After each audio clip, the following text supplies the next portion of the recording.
ব্রাজিলের বাংলাদেশ বিষয়ে কথা না বলা নিয়ে এবার ব্রাজিলিয়ান গোলকিপার অ্যাডারসনের পরিবার স্লোগান দিল বাংলাদেশকে নিয়ে।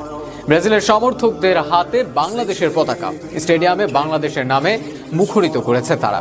অ্যাডারসনের পরিবার সহ ব্রাজিলিয়ানদের বাংলাদেশ নিয়ে উদযাপন বিষয়ে বিস্তারিত থাকছে। স্ক্যালোনির বাংলাদেশ বিষয়ে গর্ব করা, এরপর তিতের আচরণ প্রশ্নবিদ্ধ হওয়া। বাংলাদেশি ব্রাজিলিয়ান সমর্থকদের জন্য বেশ খারাপ একটি সময় কেটেছে। তবে খেলা মানুষকে এক করতে পারে, দুটি দেশকে এক করতে পারে। বাংলাদেশের অলিতে গলিতে যেমন আর্জেন্টিনার পতাকা, ঠিক তেমনি এখন আর্জেন্টিনার মানুষের হাতও। আবার বাংলাদেশের পতাকা নিয়ে এখন স্টেডিয়ামে যাচ্ছে ব্রাজিলের মানুষও। বাংলাদেশ ব্রাজিলের এই মধুর সম্পর্ক যেন এখন ফুটবলকে নিয়ে সমর্থকদের মধ্যে বাড়তি উত্তেজনা সৃষ্টি করছে।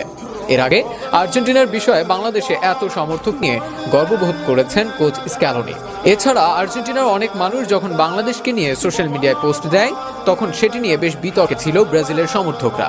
কিন্তু সর্বশেষ ব্রাজিলের ম্যাচে দেখা যায় ব্রাজিলিয়ান গোলকিপার অ্যাডারসনের পরিবার বাংলাদেশ বাংলাদেশ বলে স্লোগান দেয়।